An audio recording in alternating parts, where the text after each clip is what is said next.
Have you noticed that all of these diets that get popular on social media, they all focus on what we're not supposed to eat? There's the low-fat diet, the low-carb diet, the gluten-free diet, the low-salt diet, and influencers will tell you to avoid the lectins, to cut the sugar, to eliminate the seed oils. All of these pitches focus on the negative, on the prohibition. Even a vegan diet, which the name doesn't include a negation, but it's still the elimination of all animal products. The main focus on social media around this topic is on what we should not eat, instead of on what we should be eating.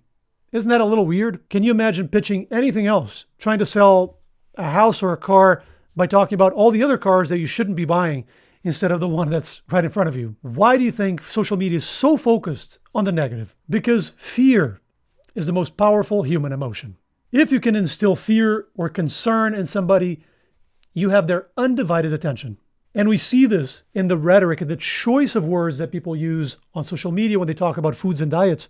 It's emotional words and it's negative emotions. Foods are poison and toxic and garbage. So fear is very powerful. It's very gripping. But the problem is it tends to block our ability to reason. One of my favorite quotes of all time is by Marie Curie, and she wrote, "Now is the time to understand more so that we may fear less." So this trade-off between fear and understanding, and we see this in motion in our society, whether it's these internet fads or media headlines or magazine articles, they lead with fear. They lead with panic because that gets eyeballs, but it doesn't teach people how to eat a healthy diet. So some people are terrified of fats. They decide to cut the fat and go low fat, but they end up eating too much of the wrong types of carbohydrate. We see that often. We see it consistently because they were never told how to eat. They were only told how not to eat. Other people are petrified of carbohydrate, so they decide to go low carb. They often end up eating too much of the wrong types of fats. So the public is being thrown around like a ping pong ball from one fad to another year after year.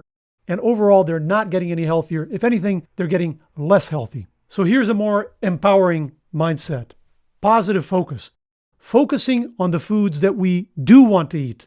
Focusing on food quality. And by quality, I don't mean Michelin stars. I mean foods and dietary patterns backed by strong science, consistently showing that they're health promoting, that they optimize our health. What are the healthiest sources of fats?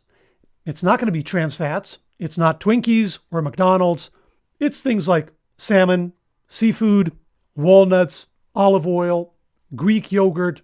No need to fear those fats. What are the healthiest sources of carbohydrates? It's not candy. It's not soda.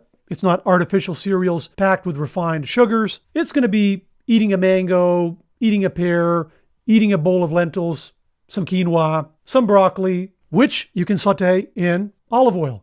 Healthiest sources of carbs, healthiest sources of fats. And then healthiest sources of protein, we already covered several. Fish, seafood, legumes, some forms of dairy like yogurt, lean meats like poultry also.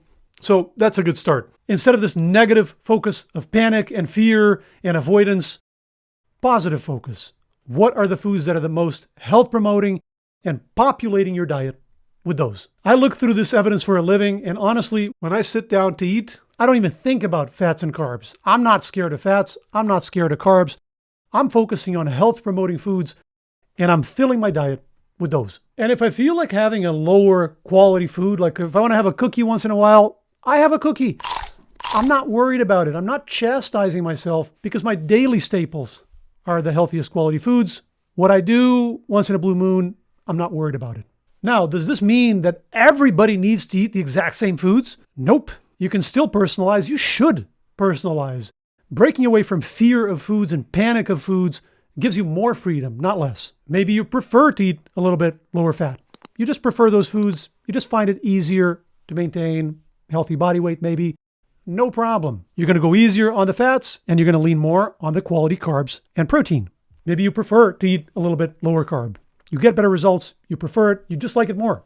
Not a problem. You're going to go easier on the carbs, lean more on the quality fats and the protein. Maybe you prefer to avoid gluten, or maybe you have to. Maybe you're celiac. So you eliminate the grains that contain gluten and you eat the rest. Some people prefer to not eat any animal products. No problem. You just lean on the rest. You can do all these tweaks. You can personalize all you want while still nailing what is your North Star, which is food quality. For more on fish and health, including questions about how much is too much, contaminants, and all that, check out this previous video. And here's a lot more about low carb, low fat from a recent trial, lessons learned from that. Check those out. I'll see you over there. Take care.